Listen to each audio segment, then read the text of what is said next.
Welcome to Spiritual Growth on the Go. Look, I'm excited. We have Dr. Reginald S. Boyce and Minister Jarrell Grant with us again today. This is our Spiritual Growth Man Cave edition. This is week 2, and we're going to get right into it. This week, we're kind of talking about something a little bit different. The question is, how does religion influence your role as the head of house? You know, we're all...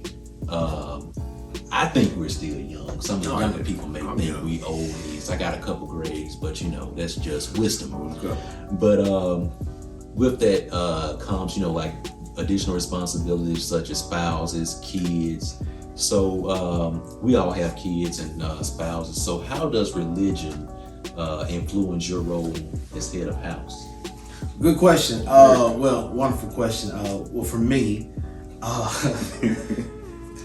I look at it as a husband, as a father, my main goal is to protect the institution of family, right? Mm-hmm. And so that's the very first thing God called us to, right? When he gave Adam a job, he's like, man, you can't be doing all this work and you don't have anybody to go home to. So give him a wife, and after that they were blessed. And so one of the things when God gave Adam dominion over things and creatures and all that stuff, I think that other call was for him to pastor his family. And so for me, that's what my relationship with God, as I have this role to pastor a church, my job is also to pastor, lead my family, right? To show them, to disciple in front of them, what it is to be a Christian, what it is to be a man of God, what it is to be a husband, a Christian father. And so that's me, man. Just it's shaping my decision making, my behavior, my attitudes, and all of that. So yeah, it's my goal to pass. So before I can pastor Riverside, I got to pastor the Boyce family to make sure they get to heaven. Amen. And make sure I get to heaven. Oh, I'm trying to get there. That is good. That's good. Drew, you got anything you want to hit on here? Yeah, you know, man, as a man of the house and a believer, I believe exactly what you just said. That our first calling is to make sure that our kids and our wives get to heaven. The way it really influences me is I see the attributes of God in my role as father. And then I'm thankful that God isn't man, because I get tired of my kids. You're not long suffering. I'm not long suffering at all, right? You know, I'm not patient. Sometimes, I can be a little unkind. Sometimes I don't measure out my justice with mercy. And I see how good God is, right? And then I try to make sure that when I see those shortcomings and I see how God treats me when I cry, how God treats me when I mess up, how God treats me when I'm getting on his nerves and not doing what he's asked me to do, how do I reflect that to my kids, to my wife, and make sure that what they see isn't just something that, you know, it's a show on Sunday and then you come home and it's, okay, who is this guy? But that I'm living my sermon in front of my wife and kids. Man, I know I think about, we kind of talked about this last week. Back in the day, we didn't have a choice of going to church. We were made to go to church. And one of the things, you know, I know my dad was, you know, my dad's a pastor, so a lot of the stuff that was taught in church was brought home. And so I know, like with me, a lot of those things were instilled in me, you know, like growing up, we didn't have a choice but to say grace, you know, before we ate. I thought, you know, I was gonna get food poisoning or something if I didn't say my grace and ate my food, you know, ate dinner or whatever.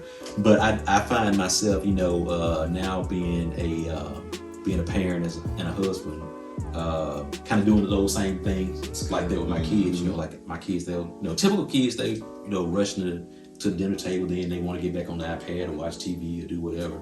Yeah. And I'll find myself saying, you know, like, Cody, brother, you say your grace. Mm-hmm. And, you know, they do like, you know, thank Jesus, amen, you know, whatever. You know, typical stuff. Fly through it. Yeah, you know, they're gonna fly through it. They ain't gonna take the time, but that's showing them, you know, hey, my dad is teaching me, you know, it may just be something as simple as Jesus wept, but at least show reverence to God. And, you know, it could be something as simple as, you know, blessing some cornflakes or something, you know. Pastor in your house, man. Man, you know, That's serious. but you know, it all goes back to, you know, setting that example. And one thing I'm learning, I'm still learning. It's okay to make mistakes. Absolutely, Yeah. absolutely. You're not gonna get it right as the husband, as the father. Right.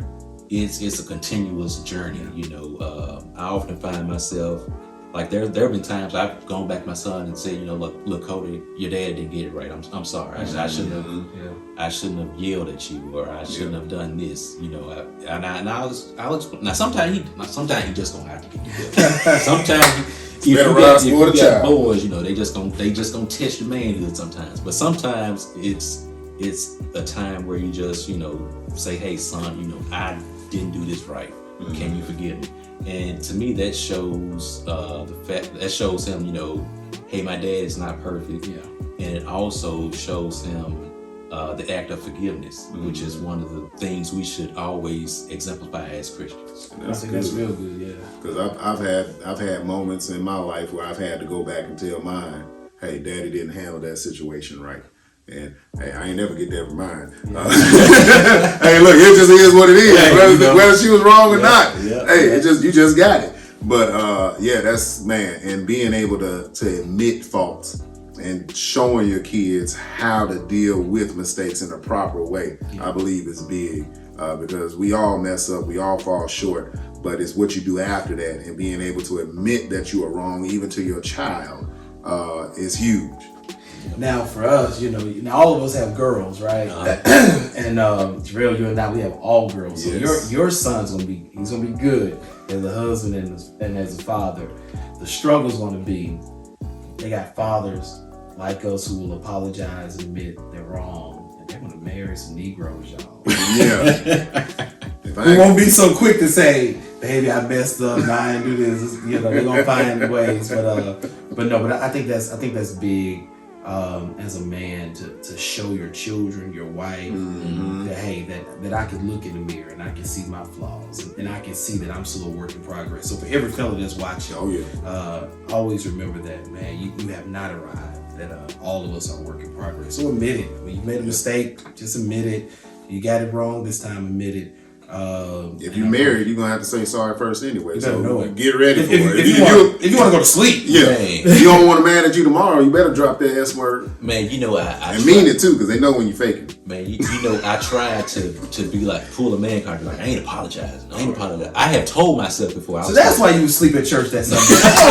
Okay, that makes sense. They say it real early, man. Good tired. There have been times where I was like, you know what? And I know my wife wants to, you know, I'm gonna make myself look like the bad guy in this example. But there have been times where I have told myself, you know, like we may get to arguing or whatever. I'm like, you know what? I'm just not gonna apologize this time. I'm gonna show her, you know, I run this. My Lord. And you know, I guess, you know, God just be working on me, man. You know, before I know, I'd be like, look, you know what? let's just go and squash this. Let's just move on. I'm sorry. And then, you know, like sometimes she'd be like, well, you just saying I'm sorry so we can move on. So like I gotta go into detail. Yeah. But you know, what are you sorry for? Yeah, you know how they do. But you know, that does, you know, allow me to show, you know, like again, you know, we all here, we make mistakes, and it keeps me from, you know, being prideful and showing something. Yeah. So I think, you know, religion does, you know, it definitely helps. Certainly.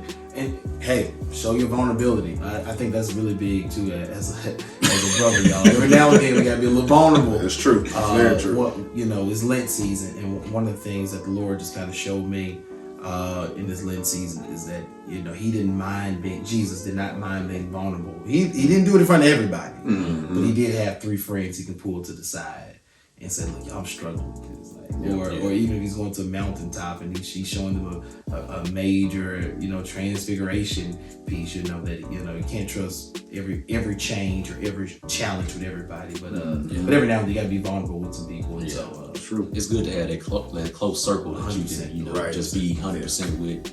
Everybody can't go with you. So that's true. That's very true. Yeah. And it's good to show that vulnerability not only to your kids but to your spouse too. Oh man. Because they need to see that side of it. They really do. And we try our hardest to act like we got it all together, that nothing phases us, and we strong and Superman and all that stuff. But even Superman had kryptonite.